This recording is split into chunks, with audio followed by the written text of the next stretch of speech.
How was that? So fun. Yeah? Yeah.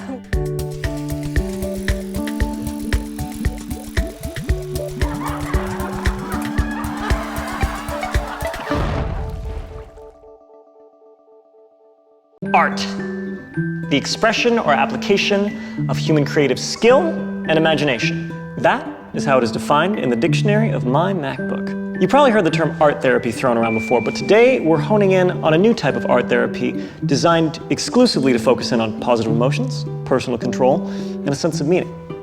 Now, you can get the down low on it here, but full disclosure, watching us test it out ourselves is going to be more entertaining. Plus, I have my own art therapist. Hey, how you doing? I'm good. How are you? I'm good. Great.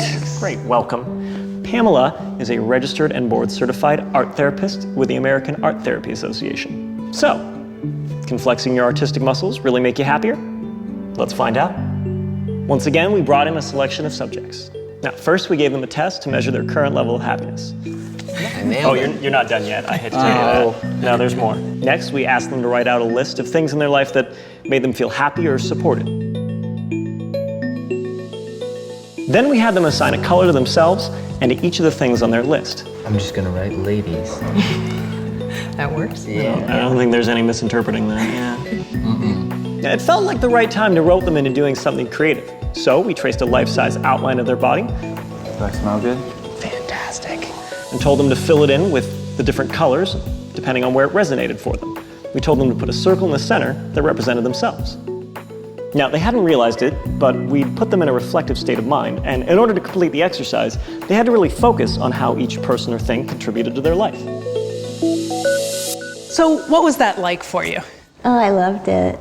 I love art and I love to paint. I used to paint when I was a little girl with my grandma. Oh, you did? I just love my grandma a lot, and she taught me how to paint. I noticed the first thing you put in there was the purple to represent, was that My mom? mom, yeah. She's like on the shoulder kind of area, I guess. And my mom actually, I remember when she used to rub my shoulders whenever I'd be sick as a kid. Out of all of these things, what are you most passionate about? Well, of course, my family. I have 7 children, and they're spread all over. There are 3 in California, and I rarely get to see them. So I'd have to say that my family is my passion.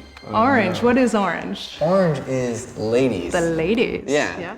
I've always had interesting relationships with women over the course of my life. When I was young, I was always the class clown, and it was always difficult for me to connect with women because they wanted a serious man in their life, but I was always trying to make them laugh. Right.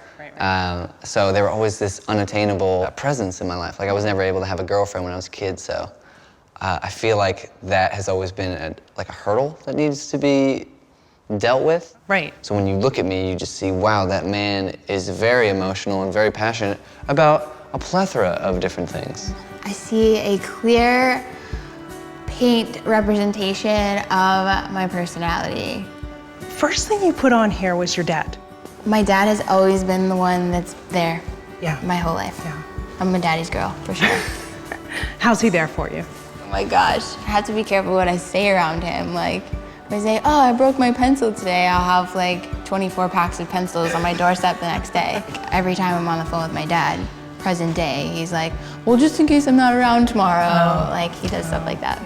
Is that hard sometimes for you? When he's making a joke out of something so big? Yes.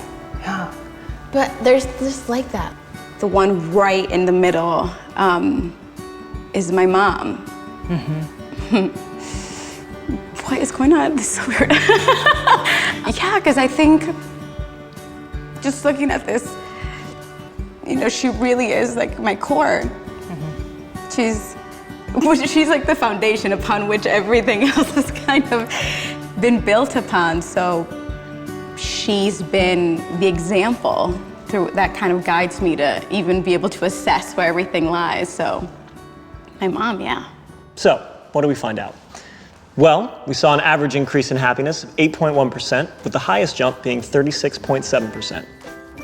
What does this mean? Well, Picasso once said, art washes away from the soul the dust of everyday life. And I am starting to think that dude was onto something. When you engage yourself artistically and use your imagination, you can help regulate your blood pressure and your heart rate. Now, I know what you're thinking. I'm not an artist. Well, don't worry. You don't need to know a thing about art to do this. I'm not an artist myself, and I did the experiment. You can check it out in a special bonus episode we have next. So why don't you try this out for yourself, film it, and upload it to us as a video response. Now, check this out. I even made a PDF of a body that you can use just for your experiment. Just the kind of guy I am. I'm Julian, and this has been The Science of Happiness. Soul Pancake, subscribe!